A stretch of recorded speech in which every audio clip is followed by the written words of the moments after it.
Hello, Magical Mummas, and welcome to episode 27 of the Magical Mothering podcast. I'm Dania Foster, elemental energetics therapist and nurturer of mamas who are struggling with disconnect whilst raising highly sensitive kids. Today, I'm talking about sacred spaces for everyday homes. You can check out all the show notes at daniafoster.com/blog/episode 27, and don't forget to subscribe so you don't miss an episode. So, I'm not one to keep my home clean and tidy. I'm completely comfortable lazing around with toys strewn around the room, piles of washing. That's kind of my regular state of being when I am creative and I've got my passions around study and I'm homeschooling my kids. I'm not going to be tied to my housework. But to be clear and focused in my head, I do need a space that is functionally supportive to my mission.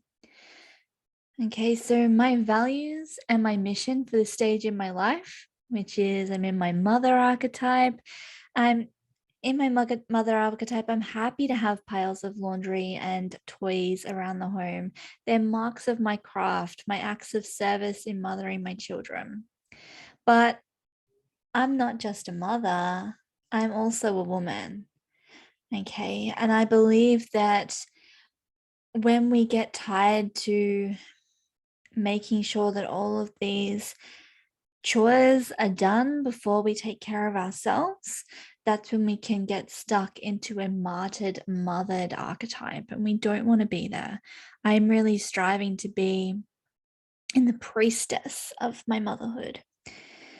Okay, so there is a person under my service to my family, and these parts of myself must have space in my world for me to thrive.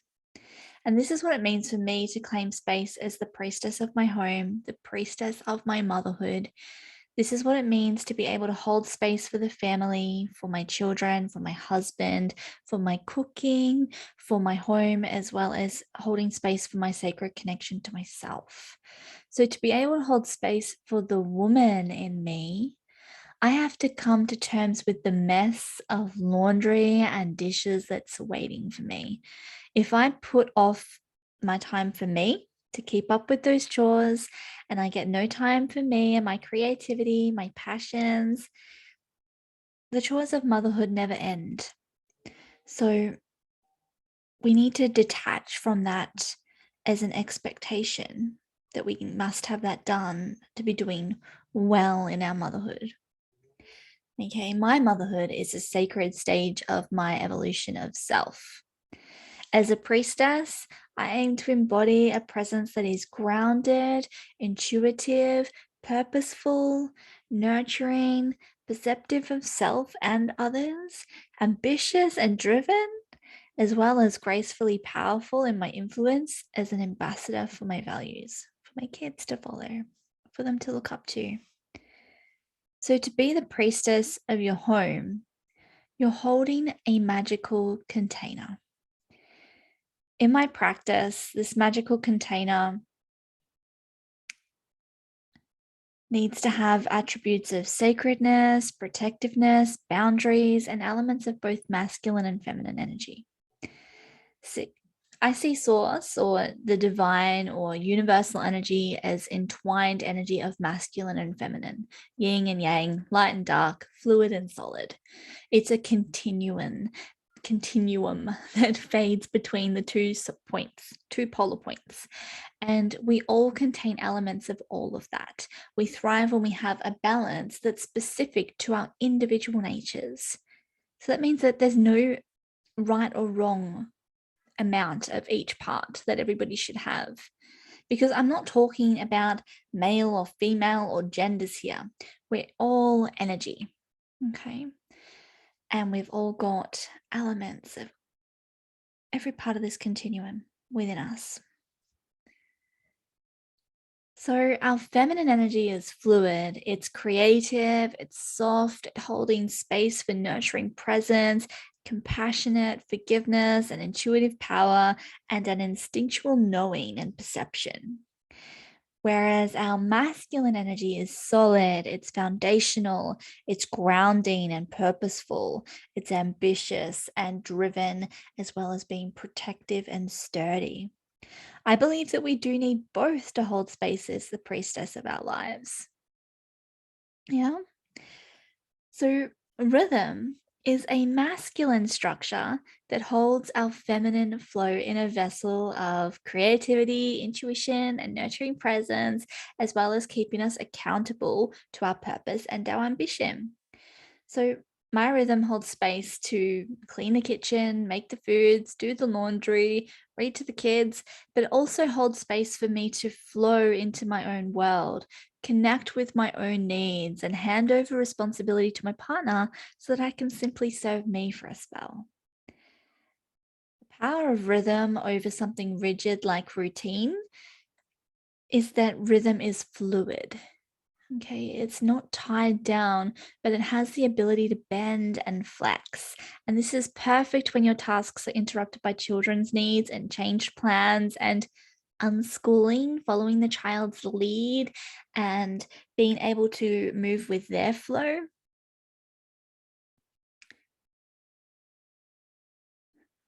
I often describe rhythm to my clients as the riverbanks. The riverbanks provide the emotion, the creativity, the flow that runs as if the water is just running rapids down the middle.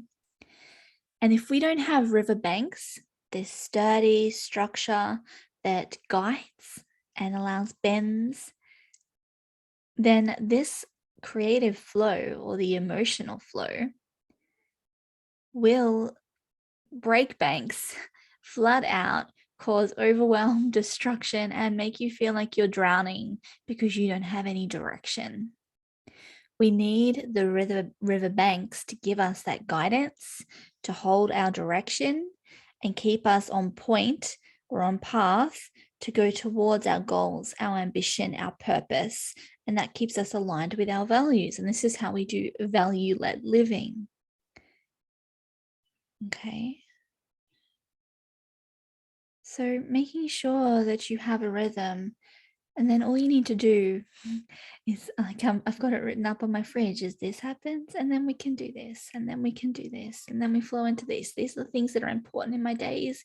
And then if you feel off track, you can look up and think, where am I? And what is something that I can just do to get me back on path? Okay. Your home is your altar. It's a devotional space of worship. It's a sacred space for your magical workings, your practices, your rituals as a family. What are the magical workings that take place within your home? So, this can include the way that you speak to your children and partner and self, because words are spells and magical workings. And I know that if you're listening to me, you are most likely on a path of breaking cycles and changing the way that you raise your children. And this involves a new way of speaking, of casting the intention into your children and how they feel about themselves. You know, that the intention of self worth, confidence, of raising them with that.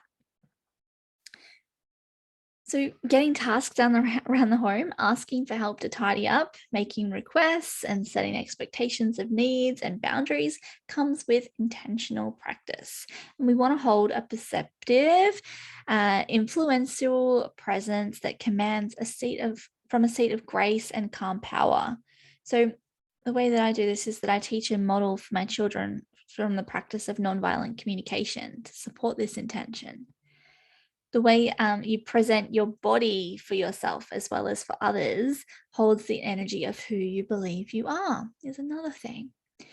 The way that you dress your body, so your wardrobe, the colors that you wear, and the style that you choose or don't choose impacts your energy.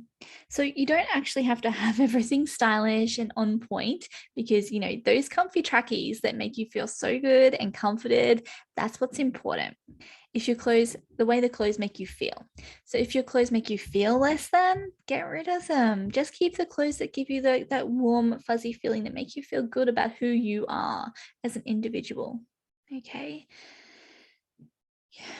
The way you care for your body impacts the way you carry your body's energy. I know that I get into depressive slumps where I haven't showered or brushed my teeth, and just pushing myself to start, just do 30 seconds, is enough to get me out of that loop, that self destruction loop. So, when you add in some simple rituals, once you get into a good flow, adding in simple rituals that nourish your skin and nourish your hair, use some organic natural oils and face massages. I love using my crystal face roller, the jade roller, and just I use blessing balm and just make that a practice of nurturing myself. You don't need to, wear makeup or get facials or waxing appointments. Just focus on how you want to feel nourished in the skin that you're in. Okay.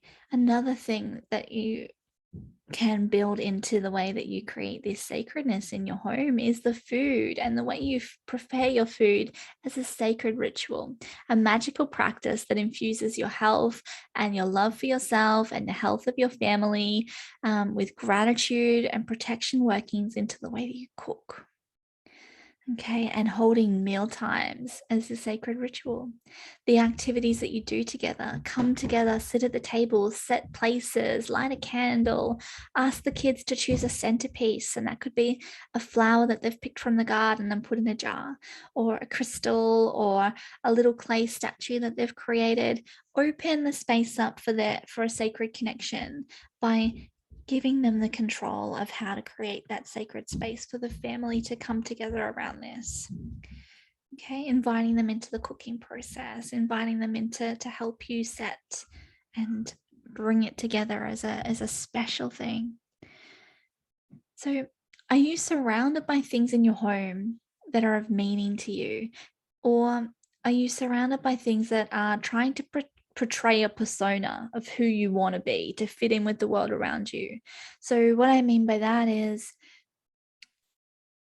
do the things that are surrounding you in your home represent who you are, or are they what you believe you should have to be able to look fashionable? Or for me, it was like, oh, you have to look like a grown up, so you can't put these things out like little fairy statues and things anymore because you're a grown up. You can't have fairy statues. I've got little fairies everywhere now, my little friends.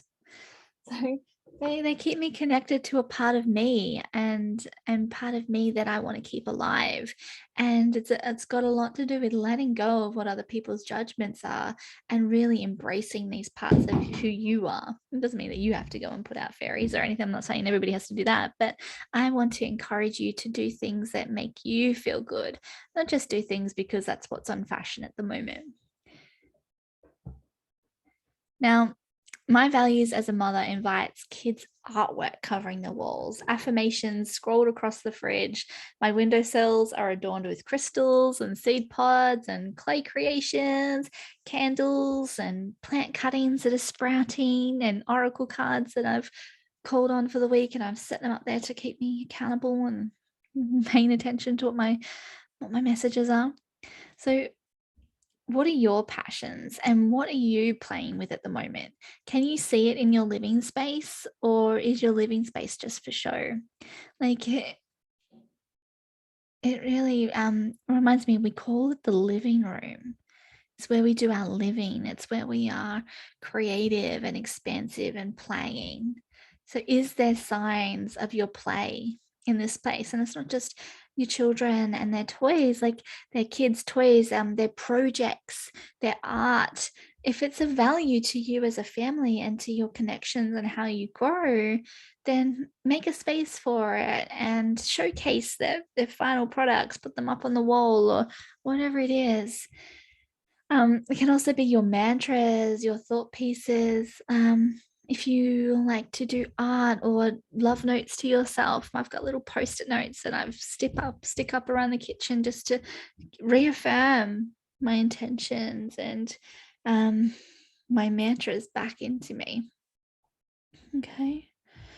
So have a think about clutter versus creative mess. You get to define what your limits are and compromise with those that you share the space with to what works for you. So for me, like, there's a big difference between clutter of, putting all the mail in a pile until it gets really big and all of these books that are stacked up there and that you haven't looked at for a few months and it's all just creating a mess.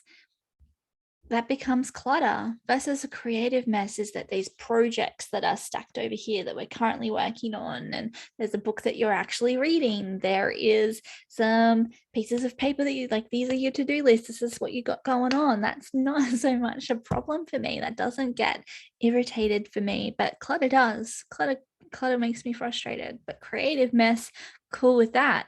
So you've got to define what your own limits are and get comfortable with where you're at.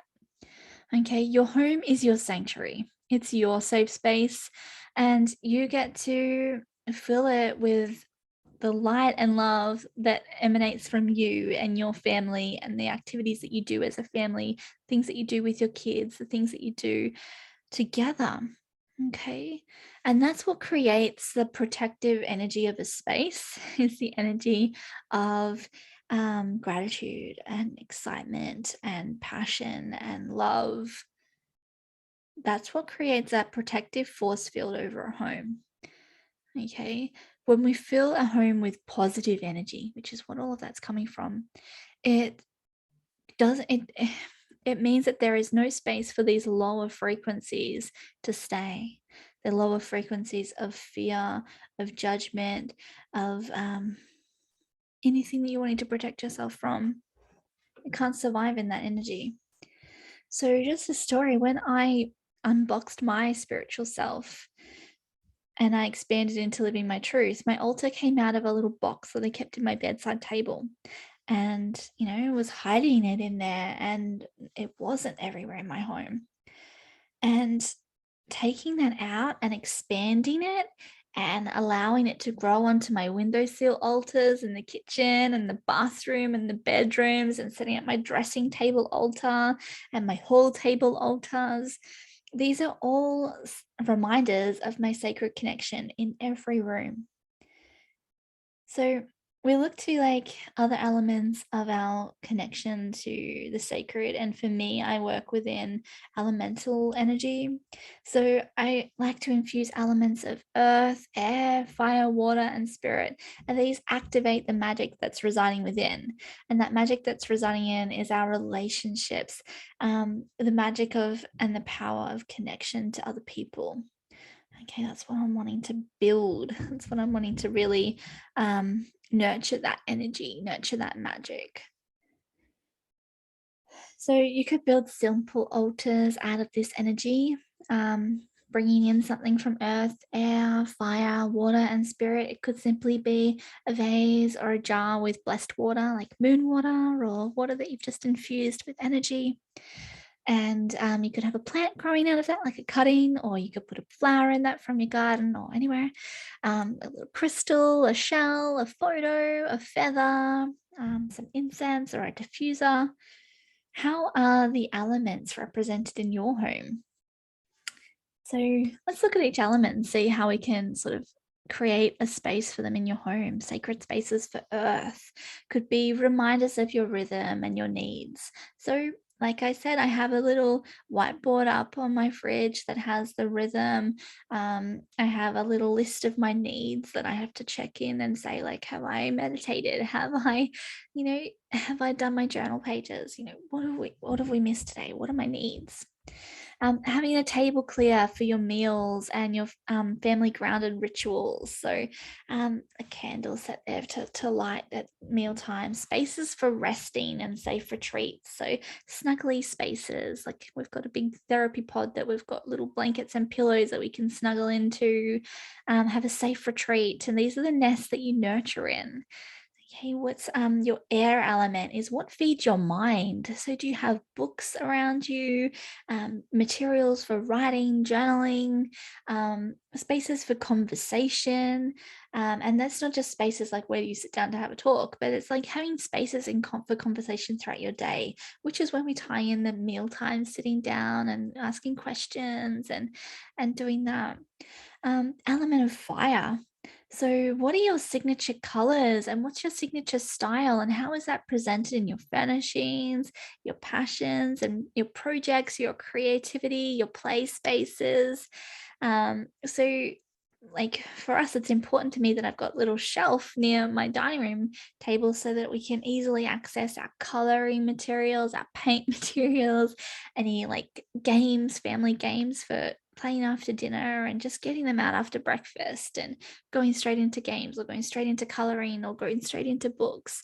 So having these projects right here so we don't have to like what was happening before is if we're trying to make everything clear, clean spaces and look presentable for other people to use our space, or what looks good for others to come in, like show home, you put all your projects out of sight. You might put them in the hallway cupboard or put them downstairs, and then you don't go there. You don't see them and you forget about your passions. You've put them out of sight, out of mind. But having your projects right there, and it doesn't have to be messy, it can just be right there. You just pick it up and you can do it easily, daily.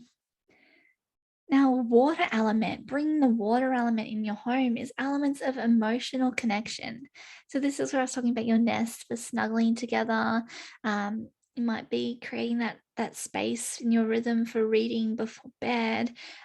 Your love notes to yourself, little affirmations on post-its that you stick places. Putting your drawings that the kids give you or letters from them, artwork, reminders of your memories, your friends, your time together, photos, all of these things, surrounding yourself in those that energy is beautiful way to bring in the emotional connection and show that these pieces and parts to your life are of value, and holding space for the element of spirit in your home. So, this could be sacred markers for rituals like candles or affirmation deck on the dining table. It could be photos of your ancestors.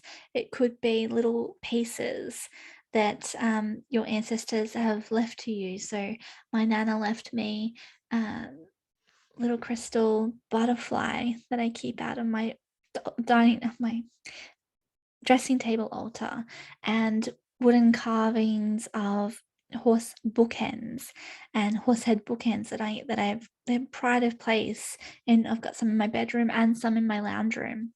And these beautiful aspects that have passed down to you, give them pride of place. And if they're of value to you, then put them out and take care of them. Okay, so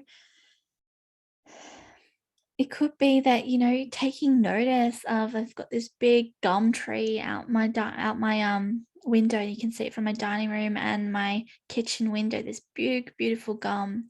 And when I was talking about my anchors to calm, just looking at that tree and feeling its roots go down deep was an it's a anchor into my breath and sending my roots down deep, and my connection to spirit as a conduit, and being able to be as the tree a conduit, digging my roots down deep and breathing in that energy down through that channel that we open up to. Okay, so you get to surround yourself in the reminders of your sacred connection to self and your loved ones. Your home is a sacred container that holds the magic of your connections. So don't worry if there are toys strewn across the floor and piles of laundry to be folded.